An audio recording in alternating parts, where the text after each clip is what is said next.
The broadcast is now starting. All attendees are in listen-only mode. Hello, everyone. I'm David Falwell, the president of Food Industry Executive, which is a leading news source for business professionals in the food and beverage industry. Thank you all for joining us today for our webinar. Super excited to have you all here. A couple housekeeping items before we get started. If you have any questions at all, please feel free to drop those into the chat window. We'll be responding to those questions at the end of the webinar.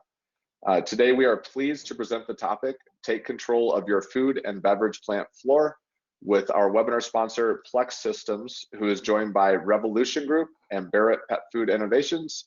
With that, I'll turn it over to Miriam for introductions. Hi, good afternoon, everyone. Thank you for joining us today.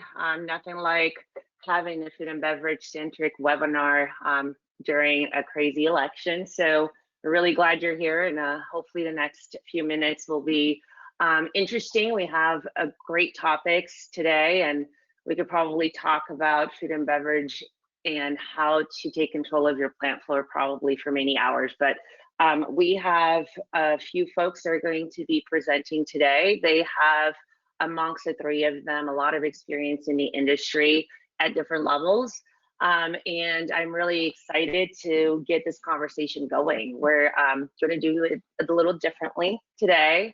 We're going to make it a panel style, which means it'll be less PowerPoint slides and more chatting. So I think we could all appreciate that today. So with that, just a little bit about myself. I am Miriam Mello. I work in product marketing at Plex Systems. I've been in tech for about 20 years now in different capacities and in different markets. Jim Bressler, who's my counterpart today, we're really excited to have him. He just joined Plex not that long ago. So Jim, do you want to introduce yourself? Sure. Thanks, Miriam. I joined Plex in the middle of August, and I'm the director of product management for our food and beverage products. I've been working in providing ERP and software to the food industry for the past 20 years with previously Microsoft Dynamics systems and others. Very, very excited to be here at Plex and working on increasing our scope in food and beverage. Awesome. Thanks, Jim. Steve, do you want to introduce yourself? Yes, thank you. I'm Steve Pugh. I am an ERP implementation consultant with Revolution Group. Rev Group's a Ohio-based consulting firm specializing in ERP and CRM solutions. I've been in manufacturing going on 15 years now, food and beverage for the last 3 or 4. And I've been everything from a Plex user to a Plex customer to a consultant. So got the full gamut of experience with it. Thank you. Awesome, thank you. And Nikki with Barrett Pet Foods. Hi, yes. So I do purchasing and logistics for a pet food manufacturer located in central Minnesota. We have been a Plex customer for about 3 years now. We are in US, and I have been in the food and beverage side for 5 years now. So. Awesome, thank you so much. So just a little bit about Plex before we dig in. So Plex Systems has been around for over 20 years now, and our founders were in manufacturing when they founded Plex. And so we have our product in the cloud, which means that all of our customers can access it from anywhere at any time, and they can really manage their whole company from top floor to plant floor, all in the same system. We have over 650 customers in 29 countries and counting, and we have a vast network of partners as well that work with us, partner with us, not just like Revolution Group on implementations and making our customers successful, but also integrating within Plex. So with that, let's talk about mock recalls, and this is going to lead into our first topic of today, which is all about food safety. So recalls are a thing, right? And in this industry, we know that they will happen at some point in time. But the crucial thing is how quickly can you respond to mock recalls? And so we want to turn this question over to you. And I believe Hillary is going to be popping over the poll. And so the question is, are you able to run a mock recall in 20 minutes? And if you can just quickly answer that.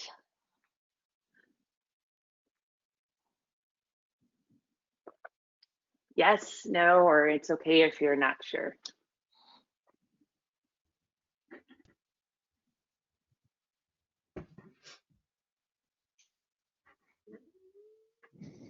All right. All right.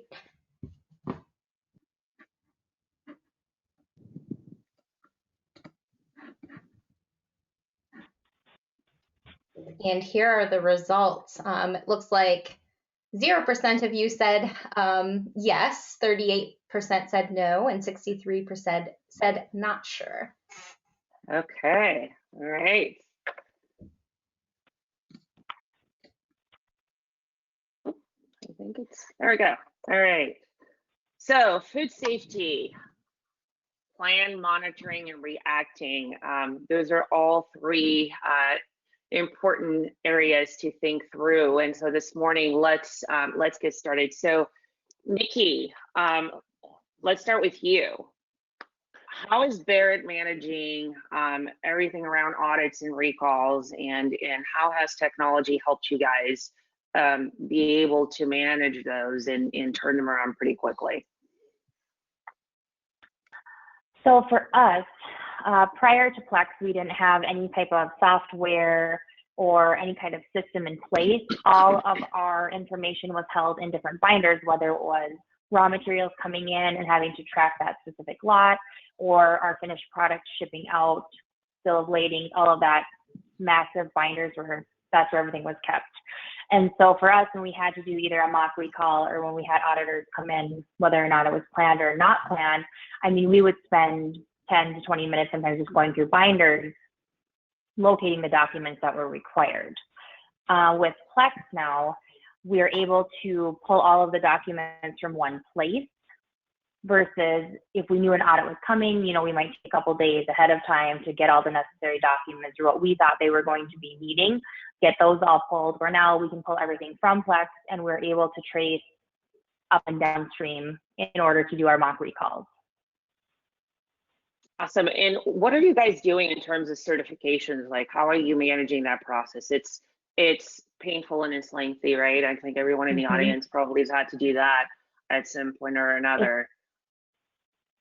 Yes, it definitely is. And the more we expand our customer base, they want those certifications. So we, in 2019, we did get our first facility. We are at an SQF level 2. And our most recent audit came back with a 95% on that. We have a new facility that just opened up here in 2020. And so we are using Plex over there. And then we will be working towards our SQF certification at that second facility as well. Awesome. That's amazing that your results in achieving that rating. So there's a lot that goes into food safety. Obviously, lot management is a huge thing, and it has a crucial impact, right? Because if something is compromised, if there's an ingredient or a bottle or anything that you may have gotten from a supplier, you need to be able to understand where everything is and where it came from, right? In case there is some sort of recall and you have to track it. How are you guys managing that and making sure that you know where all of your lots are, that you know everything, how much is where?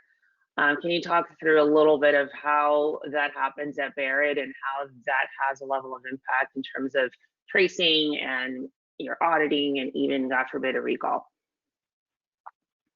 So for us, one of the main reasons why we went and pushed forward to implement UX, and we were one of the first customers actually using UX, was for the lot maintenance system. And so for us, we're able to not only track all of our raw materials coming into the facility, and then if we need to, we can trace them throughout any productions they were used and where those finished products would have potentially shipped to. But then we're also able to, with that lot maintenance system, we're able to track the products that we produce and the lots that we assign. And so we can follow that through from when we produce bulk products to the different various sizes of packaging, and then all the potential locations that that product would ship to. And so for us, that's kind of been the big thing, is being able to see a lot go from our bulk product and be inherited along with the best by date from the main production all the way through packaging, and then that still follows all the way through shipping. Wow, it's pretty compelling. Jim, what are some of the examples that you have? You've been in the industry for so long, and you've probably seen a little bit of everything. How have you seen other folks that may be, shipping out any fresh produce or, any sort of food related items? What have you seen in terms of pain points and how they've been leveraging technology to manage things like traceability, recalls, and lot management as well?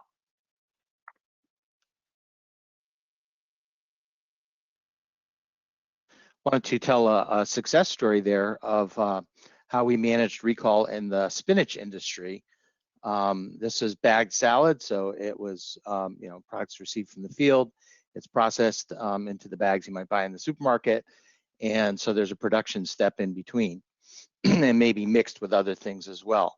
So fresh produce is probably the worst case scenario for lot recall and for actual traceability or food safety issues, because the product's not cooked, it's eaten fresh, and it's very difficult to control. We experienced having worked long and hard to put in a system for such a processor, that when an actual recall, never mind mock recalls, which they did well at, but during an actual recall, they were able to, within 20 minutes, provide all sort of field to fork trace data about what shipments went to which customers and where it came from. None of their product was involved, thankfully, in the recall or had a problem, but it was basically the use of technology and the speed of being able to respond that really saved the day for them. And that, is really where every food and beverage manufacturer needs to be. No more binders. No more binders. That paper chase needs to stop. Steve, I know you've probably seen the gamut, right? You guys are working on implementing software solutions for folks in the food and beverage industry. What have you seen in terms of this? Yeah, absolutely. So similarly, the paper process is a pain point for everyone when initially transitioning to a technology solution.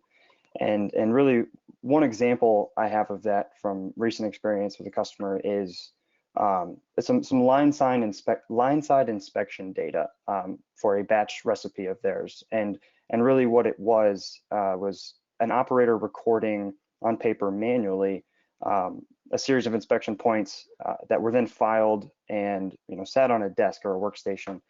And at the end of the day, a clerical person would come over and collect that data and enter it into a database. So they had their electronic record, but there was a delay. There's a significant delay, and really what that caused was a delayed reaction to issues. So when an issue would come up, while it could usually be addressed immediately, they did not have visibility to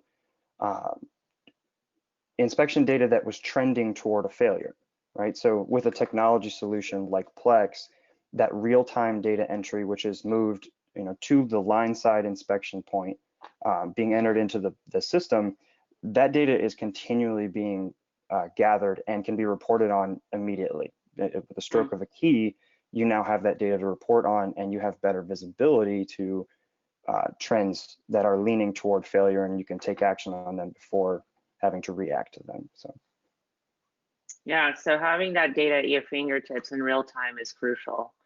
And that sort of has some implications with quality monitoring, right? So being able to understand how everything is shaping up in real time. And so Nikki, we're gonna circle back to you.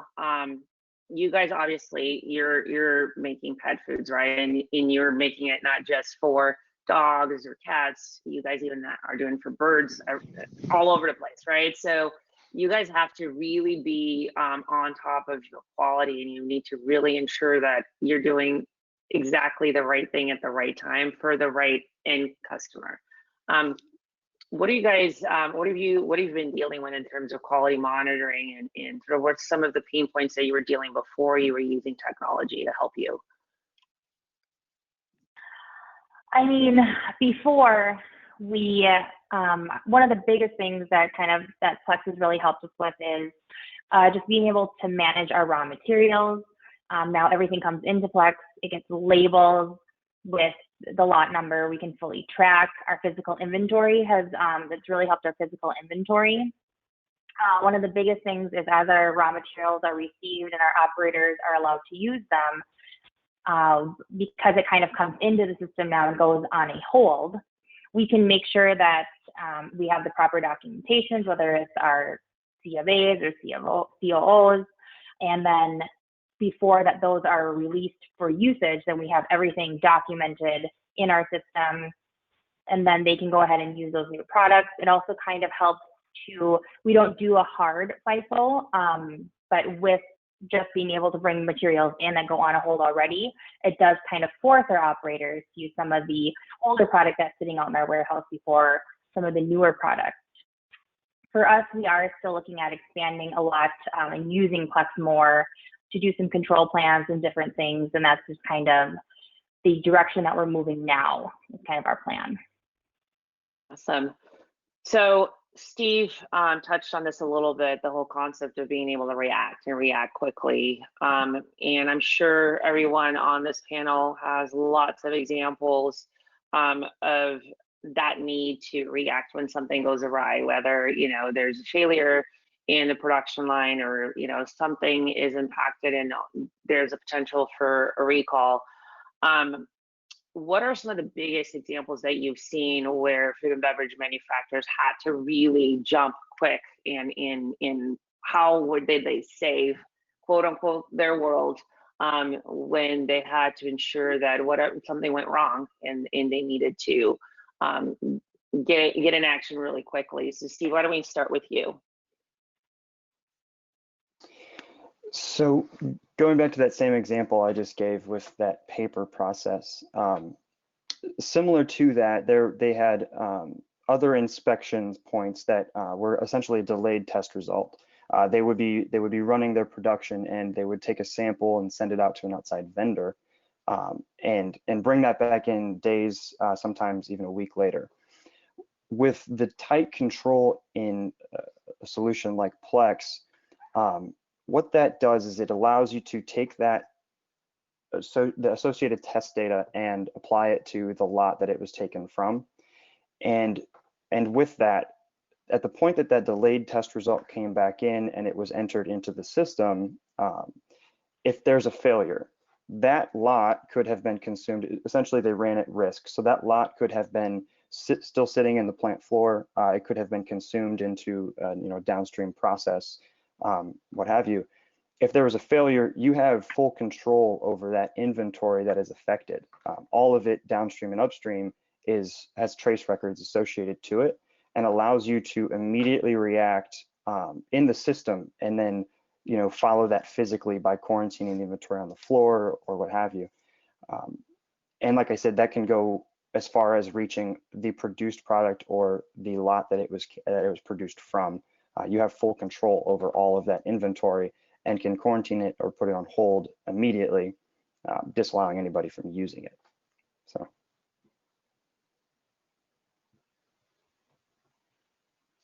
Jim, any examples that you've seen as well?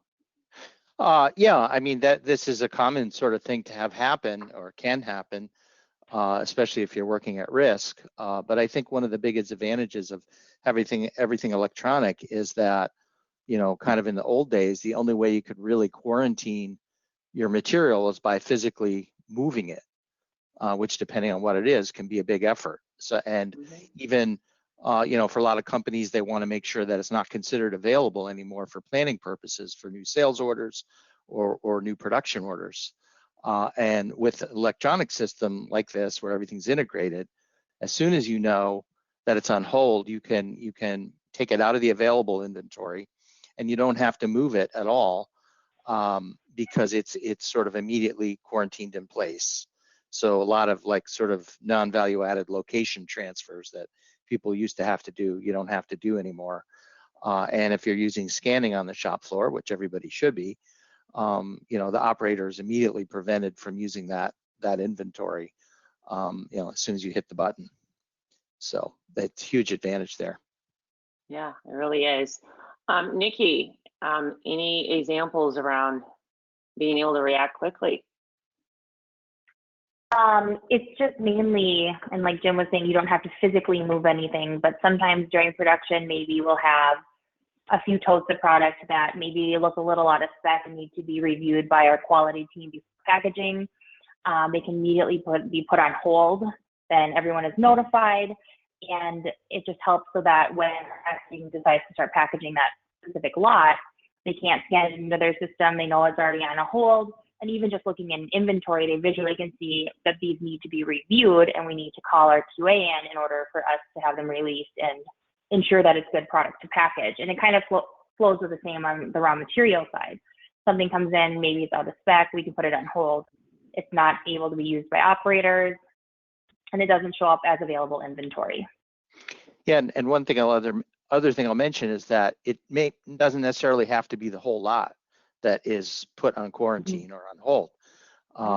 You could track it at a container level, so you might have 10 pallets that hold one lot, and as Steve was mentioning, it might be embedded throughout other lots of things that you produced with it, or God forbid already made it to a customer. But you do have the ability also to split off one or more containers from a full lot and say, these are the ones that look bad. Maybe these got left out on the dock too long, so they were too warm, but the other ones are fine. So you have that kind of control without losing the traceability thread all the way back from origin to destination. So that's super helpful. Yeah, I mean, I feel like we could just do a whole webinar around food safety and how technology can help you plan, monitor, and react. Maybe that's a series, David, that at some point we can get together again and just spend time focusing on that. But we need to move on. So before we go into our next topic, inventory management. So we touched on that, right? We've been talking throughout. It's important to understand what you have, where it came from. And it's crucial for food and beverage manufacturers to really have a handle on their inventory, because not having a handle on it means either you're scrapping stuff, which is money that you're throwing off the window, or you don't have enough to fulfill the orders that you're getting. And so one of the things that we keep hearing from our customers and other folks in the industry is that this is a huge pain point. So we're curious to hear from you. Do you feel confident that you can maintain that daily inventory with a high level of accuracy? Do you know exactly what you have, where it's at, and whether it's enough to fulfill your orders? So we'll give you a couple of seconds to answer it.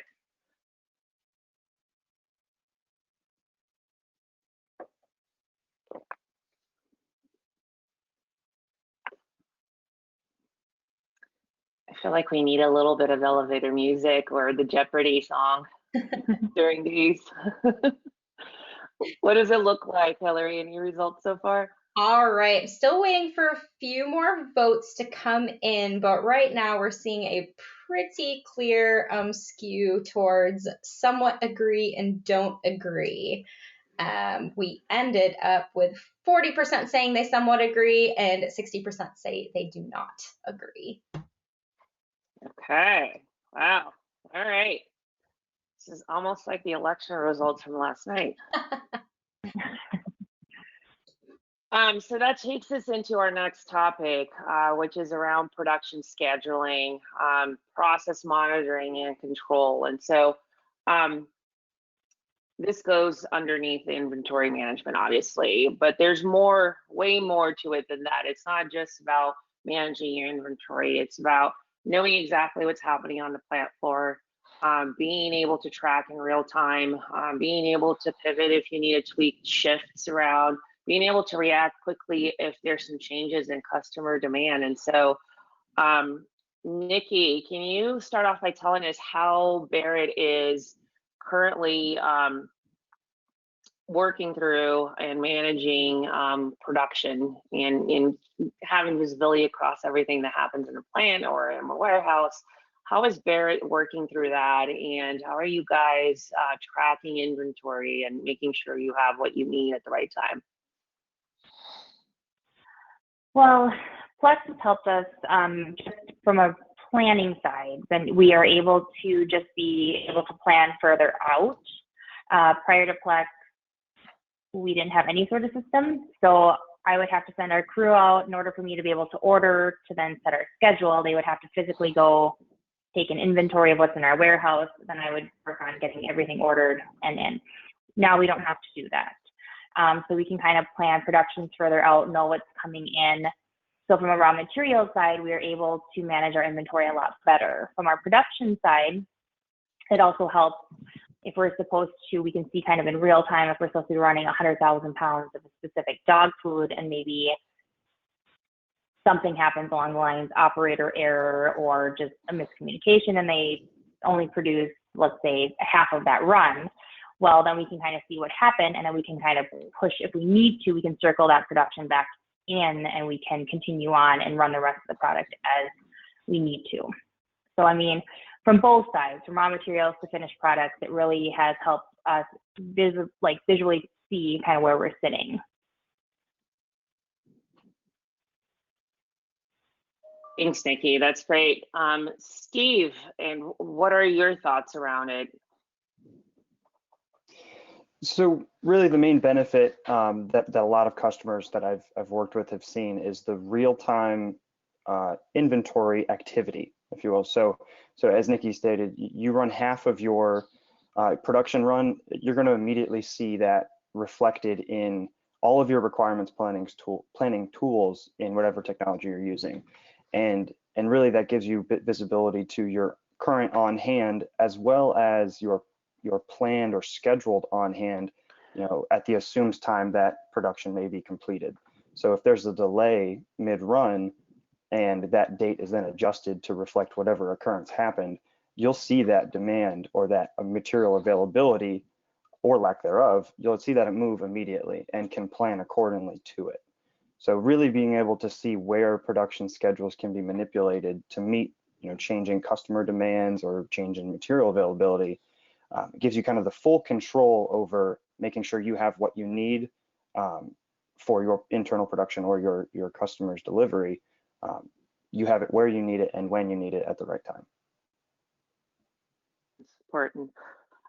Jim, thoughts and any examples that you've seen around inventory management? Well, yeah, I mean, I'll go back to the poll question a little bit, the inventory accuracy, and that really is a lot about scanning. And I'll recommend that everybody do everything you can to get there, because I've had experience with clients who, you know, one of the heartening things that I heard them say after the project is someone just drops the comment, well, yeah, it seems like now whenever I'd go to look for something, the exact quantity of what I thought was going to be there is right there. And that's just hugely important for that real-time reaction capability, like Steve was talking about. As you're producing, as you're moving things, as you're receiving things, as you're shipping, everything is accurate all the time. And Nikki was talking about how she had to go out and count the inventory every single day before they got a proper system in place and the right technology. And that's also very common. So that's like if you're counting inventory every day, that's the warning sign that you're not getting the benefit you should out of whatever system you have. I want to mention two other things real quick. One is, you know, in shelf life can be a real issue in food and beverage. Not always. In spinach, obviously, it was a big issue. You know, 20-day shelf life at the max. You know, in other industries, canned goods or whatever, it could be a lot longer. But everybody wants to rotate stock and make sure that they're you know, shipping the oldest things first, and the visibility in the system and the ability to manage lot dates is super important for that, and to avoid scrapping stuff because it was just, you know, in the back of the warehouse and nobody bothered to pick it, and they should have. Another thing I want to talk about is changeovers and scheduling. So how the tremendous advantage you can get from more advanced scheduling tools, so that you can organize your production by, say, different jar sizes on a packaging line, and making sure that you collect up all together the same jar sizes and minimize your changeovers or going, between conventional organic or different colors, to have that ability to optimize a schedule, minimize your downtime.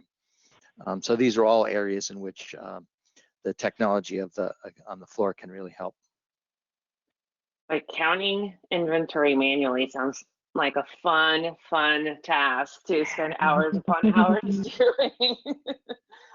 So Nikki, you guys are producing, obviously, and we talked about it earlier, all kinds of different types of pet food, right? And so how are you guys able to monitor what's going on in production, and how are you able to make decisions in real time if, say, an order changes, or you get a brand new order that you weren't expecting? Like, can you just give us a couple of examples of how you guys are getting better visibility and how you're able to pivot quickly? So what helps me the most when looking and kind of planning and our schedule and seeing what we can produce is I use MRP a lot, just to make sure that raw materials are there. So yes, we can move ahead with production. Also, we try to be extremely accommodating. So yes, sometimes we might get a customer that instead of our typical 8-week lead time, they need product next week. Well, we'll put the job in the system. I'll run some MRP, look to see, do we have everything here? And if not, can we get it here? And we'll adjust our schedule. So, I mean, we do try to look at our schedule, and we'll run kind of, if we're running a lot of bird food, maybe we'll run bird food all week. The next week, 3 weeks in a row, we might run dog or cat food because that uses fresh meat in it. And then we don't have as many kind of our cleaning and our just changeovers. So we do look at trying to run like products with like products in our schedule. Awesome, thank you. So just to wrap this topic up, because we have 2 more to get through, Nikki, if you were to give somebody any audience advice, and what is the one thing they really need to do to ensure they have what they need at the right time and be able to monitor what's happening on the plant floor, what's the one tip you would give them? I would just making sure that, so with Plex, you're able to use the job dispatch, and you can see kind of the order in which your job should be ran. And you can see that for all your different type of work centers. I mean, everybody's going to be a little bit different, but you can see pretty much instantly if all the raw materials are there. It's just really making sure that what you want to schedule is reflected in Plex. And you can change those so that your operators can see what's coming up so that they can better plan. Awesome. So that's it, right? Being able to plan and have visibility. All right, so we're moving along here, and again, I feel like we could be talking about this for a long time. So we're going to shift gears a little bit and talk about maintenance. It's a huge deal, right? And so whether you have ovens or mixers, or you have a line that needs to keep pumping out, or you're labeling things, you got to ensure that that all of your assets are in tip-top shape. And so one of the things that we've been hearing a lot about is that sometimes maintenance impacts your production schedule because there's unplanned maintenance, or something goes wrong with one of the machines or an oven or whatever it is that you're using. So we're curious to hear from you. How often is your downtime a result of you not having visibility between your maintenance, required maintenance, and your production schedules?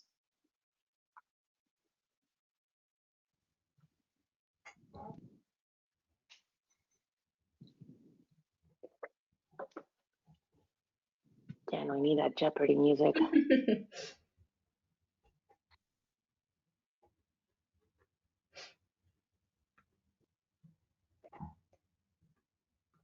All right, give you a few more seconds to vote.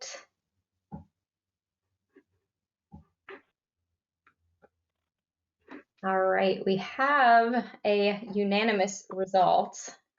All those that voted say it is somewhat common. Somewhat common. All right, well, that means you're doing something right. It's somewhat common. All right, so we're gonna kick right off. Maintenance. It is not a fun task, but it needs to happen. All right, and so we need to make sure the machines or whatever you're using to make your products are not breaking down in the middle of trying to ship things out. So, Nikki, how are you guys managing maintenance now?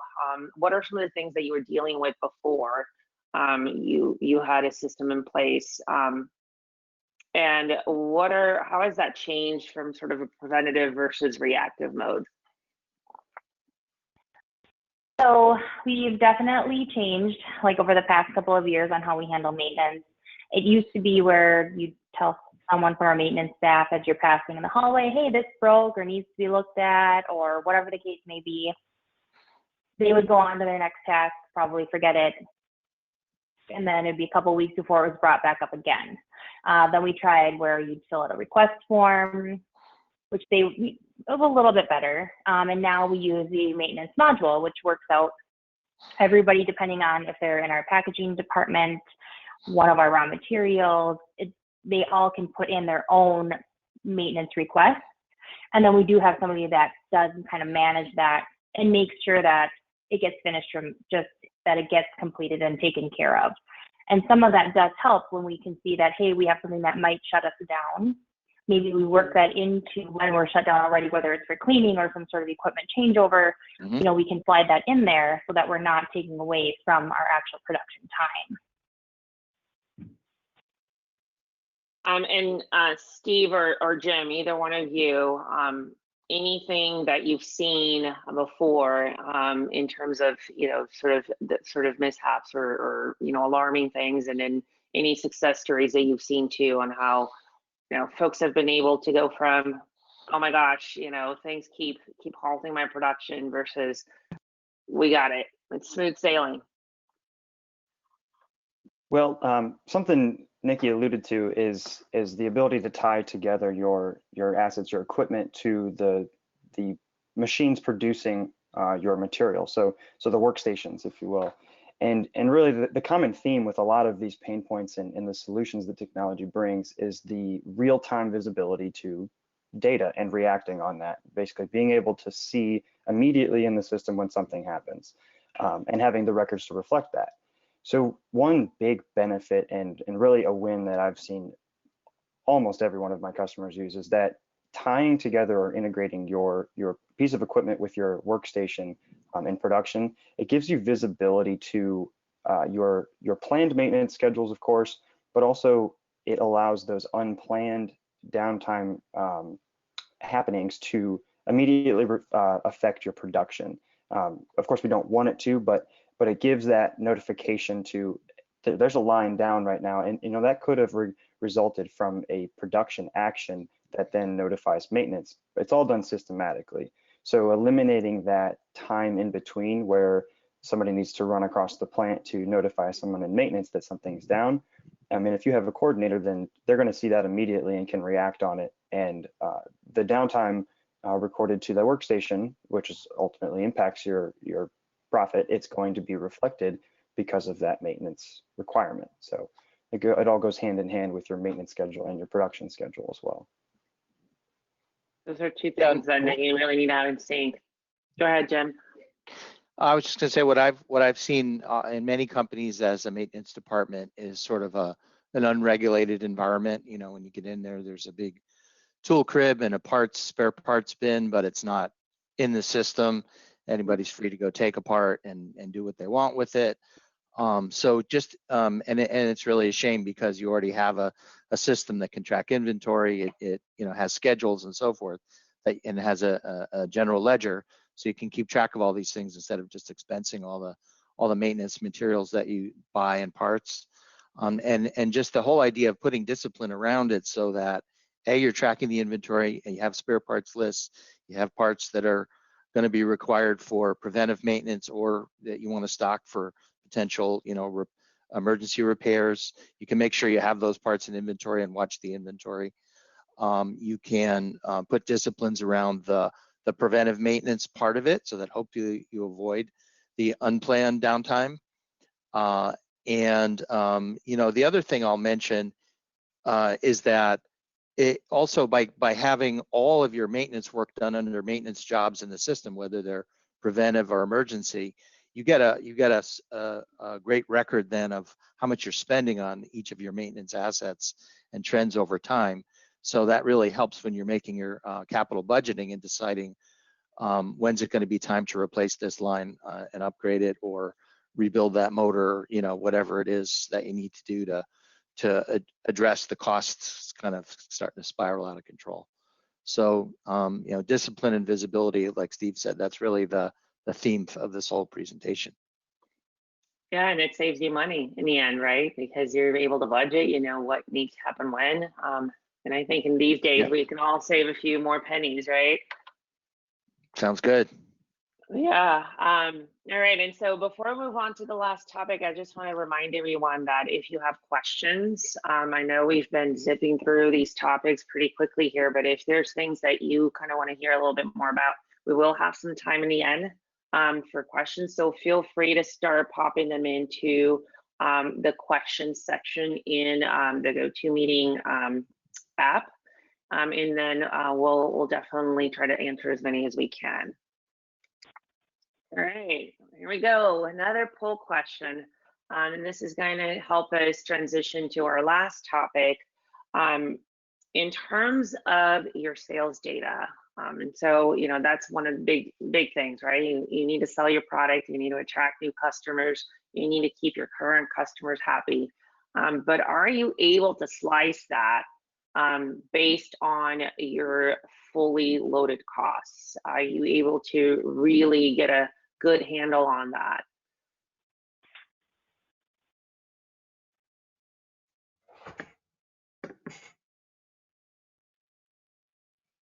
I think as people are voting, I'll just say that this really means, can you tell your true profitability from those reports? Yes. Yep. How much are you spending?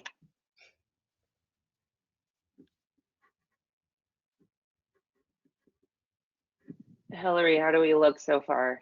All right. Let's see. We have 40% of people said no and 60% said I'm not sure. Okay.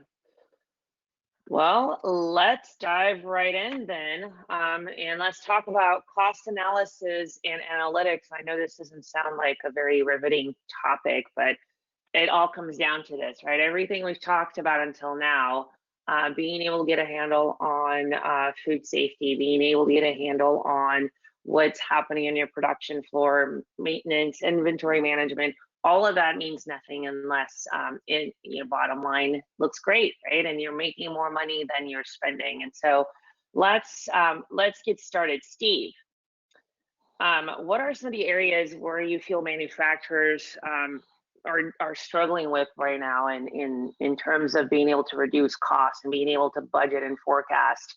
And how should they go about getting the right numbers in real time? Yeah, so I mean, the number one problem, well, so all manufacturers are going to have different areas where costs could be improved, of course, but they need visibility to that. You need to be able to report on and as Jim stated, you need to easily see, what those costs are, what the factors adding them up are, and how can we mitigate them. So really, it's, in my opinion, for food and beverage manufacturers, the number one place is your usage of material, really comparing it to actual versus your standard expected amounts. And I have a perfect example of a customer of mine that they were an alcohol manufacturer, and they would create these recipes, and they would have standard ingredient quantities that the operators would be instructed to add to a batch. And what was really difficult was they had certain SKUs that they had a much tighter ABV tolerance. So of course, alcohol manufacturer, they have to come in tolerant with ABV. The original recipe would be mixed, and they would do a series of tests after. And if that ABV was out of spec, they would have to make adjustments. So they would add other ingredients. If the ABV was too high, they add more water to bring it down. Too low, they add more alcohol to bring it up. And what they found was by monitoring the number of adjustments that were required, that could be anywhere from 6 to 10 adjustments, which required retesting after every single one.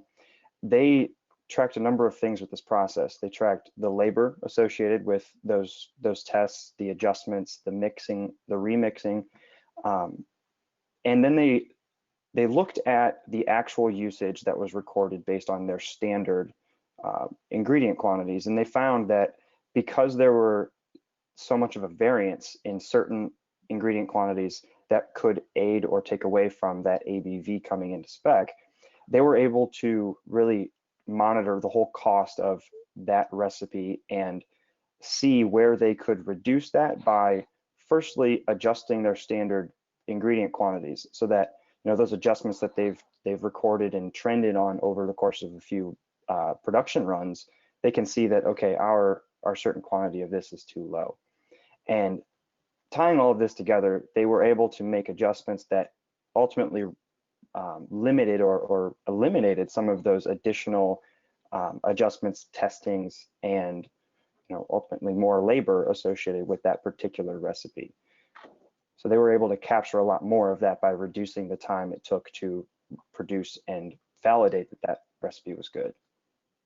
So it sounds like the plant floor is helping the accounting office forecast better and more accurately, because they're reporting exactly what they need, what they're using in real time when they've had to make changes.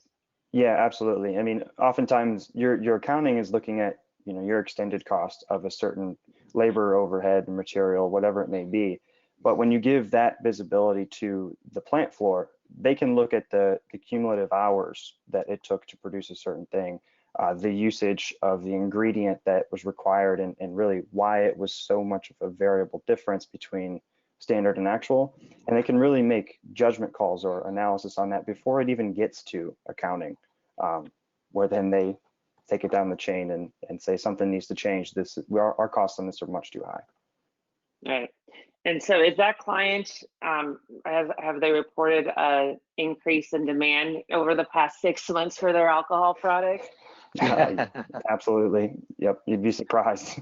Yeah. I think we can all vouch that it's definitely gone up across the board. Jim, what are your thoughts around it? Well, I think that really the way I view it is that the ability to accurately measure your costs and your profitability by item, by groups of items, by customer, by distribution channel, all those slice and dice views of profitability, and hopefully profitability based on fully loaded costs that include all the costs that it actually takes you to bring the raw materials in and have them ready for production, and all the costs like Steve was talking about, testing and retesting, that are happening, that you can accumulate all those costs. And this is the big payoff for all the work that you do, because you really get to find out, where am I making money and where am I not making money, and where do I need to start digging to figure out what's going wrong.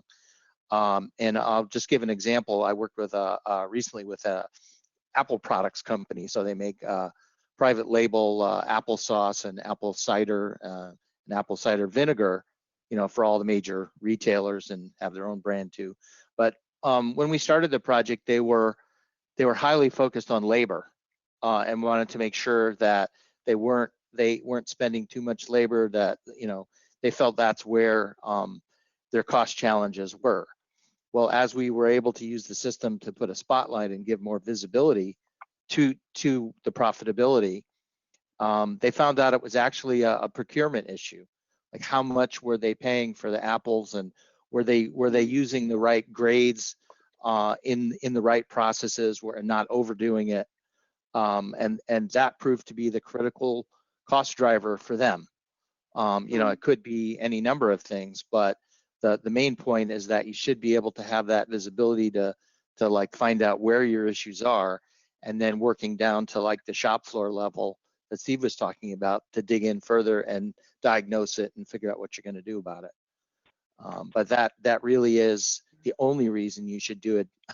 A project like this is to, and it gets to the point also that you want to be careful in thinking about buying a new system or how you implement that. Don't just think about the transactions. You know, those are obviously super important. Those are the meat and potatoes. Those have to happen first. The trucks have to go out, product has to get made. But you want to be thinking at the beginning of the project, what visibility do I need? What are the analytics? What are the KPIs? What dashboards? What dashboard would show me the health of my business that I could see on a daily basis, so I know that things are in control? So that's really your payoff for all the work and investment to put a system in, because then you get a nice feedback loop going where you see the results, you dig in, you adjust and take another turn of the wheel and see if you did better. Yeah, that's great. So Nikki, you guys are obviously making all kinds of different products, right? And so that means that you have to adjust your formulas. That means that you have to quickly understand which products are going to use more or less of a particular item, and then feed that back upstairs, right? So can you give us just some examples? So you're correct. So we make a lot of different items. Every different item we make will have a different amount of shrink or loss as it goes through our production process. So with Plex, we relieve the exact raw materials that go into the production. And so what we can see over time is if I brought in 100,000 pounds of raw materials and I expected, based on kind of what we formulated in, to get at least 80,000 pounds of finished product, but historically we're only making, let's say, 60. So somewhere in there, our shrink could be wrong. So we may need to go back and either reformulate or even possibly look at repricing for our customers, because we're bringing in all these raw materials and we're not producing what we should. So it means for us on a cost side, there's a lot of loss there. And so what helps us is to see, where do we need to make those adjustments? And the nice thing is over time, we can kind of see, okay, was it a one-off situation, or is this kind of what's been happening, and where do we need to make those adjustments throughout the process? So it definitely feels like, then, rather than asking the accountants to figure it out, right? Where you guys are all showing examples of putting that data back into their hands, right? As opposed to the other way around. They're not telling the plant floor what to use and how to use it and how much. The plant floor is informing accounting. Yeah, and I think a key thing you said there was that to have accurate costing for pricing, because maybe you have a problem in your process that you need to resolve, and your prices to keep competitive are okay, or maybe truly you've wrung out this process and you've realized on a fully loaded basis, hey, this is what it costs to make this thing, so I've got to go get a little more for it. But without that information, it's very hard to do the pricing. Yeah. Well, wow, we've kind of zipped through all of these topics, and again, I feel like there might be an opportunity for us to hone in on each one of them on a very focused webinar. So we have a few minutes left, and I just want to give everyone in the audience an opportunity to ask some questions to everybody here on the panel. And so let's start with the first one. Hillary, do you want to kick us off? Yeah, sure. So this question is for Barrett. How long did it take you to go paperless after deciding to implement Plex? So I will say we've been able to cut a lot of paper out since we started the process, but we still have a ways to go, because we were for so long, keeping everything, and just, we don't have the binders, that we don't have any need for those anymore. And we do use being able to attach a lot of documents in Plex at all the different levels, whether it's at the material receipt, or in the accounting side. I mean, we are using that a lot. We do have a ways to go still, especially on the quality side, but it's just kind of one of those things until everyone feels comfortable and knows, we can just throw papers away. We're just kind of a work in process. So. Yeah, people have a real hard time giving up their paper, even though everything's now in the system. They just got to have that paper. So that can be the hardest battle. You never know. Yeah. Okay, and then can you explain any details or procedures for performing a mock recall in 20 minutes for fresh food products? So Yep. it kind of depends. For Barrett, at least, we've done it in a few different ways, whether it's just a product that we've made and we just need to see exactly where it's shipped out to. I mean, that is a very, very quick procedure. We also are able to trace through the traceability trees that we use and the reports that we have. If a supplier contacts us and they have an issue with a raw material, that we need to then see, where did that raw material in that specific lot, where did that wind up at? And I mean, that typically can get done, in like the 10 to 20 minutes for that. The shipping side of it from Barrett is a lot quicker. Yeah, and I would say that having the tool allows you to trace from origin to destination or destination back to origin. So maybe I have a bad material come in from the field, and then I trace it back and find, oh, one of the components I used in production was bad. Now I need to find everything, where that component went, which could have even been into other products.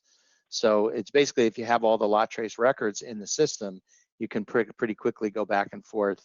And I'll just mention that at least in Plex, you have the ability to trace both at the container level, which is like a pallet level, or at a lot level. So you could have one lot, spread across many containers or many pallets, but we can support both. All right, thank you. I think we have time for maybe one more. So Nikki, you mentioned that you improved your plant maintenance. So how much quicker can you do that now versus before Plex? Now, it can be handled within an hour if need be, depending on how dire the situation, or if it's from an overnight shift and then our day shift comes on and our maintenance staff on day shift needs to handle something. But they put in any sort of work request and they can get handled at least within the day after or immediately if needed, where prior to that we would kind of schedule like more of a weekly maintenance meeting, and then they would be discussed. And so if a maintenance kind of thing came up that wasn't completely urgent, it might not be until the next week that would be handled, and even started to go into discussions on what needs to be done, where now it's, we can handle that almost immediately. One quick thing I'll add to that is, similar to the paper process that a lot of companies are really scared to get rid of, a technology solution like Plex also gets rid of a lot of your weekly meetings. Now, what I mean by that is, in Plex, because it's fully integrated throughout, all of the departments involved, everybody, depending, of course, if you give them access to it, has the ability to go see what is going on in another process, another department, another facility, if it might be. And with that, it lets individual parties inform themselves instead of having to have that weekly meeting to touch base and catch up on everybody else's process or procedures or status of projects, whatever. Everybody can go see that and be informed of it almost instantaneously. So it's just something to remember. With a fully integrated system, everybody can have access to just about everything, but you can of course restrict it. Yeah, we kind of put that on all of our leads on the different shifts and kind of the different departments, and that's who handles entering any of that and making sure that things are taken care of.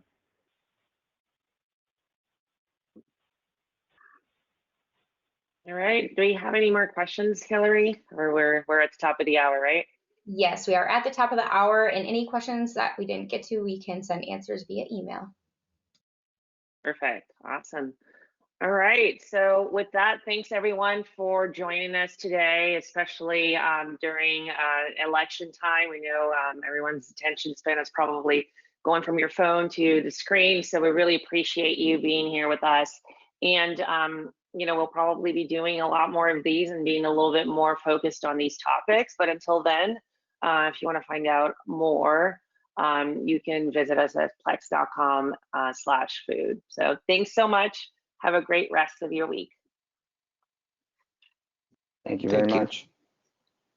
Thank you.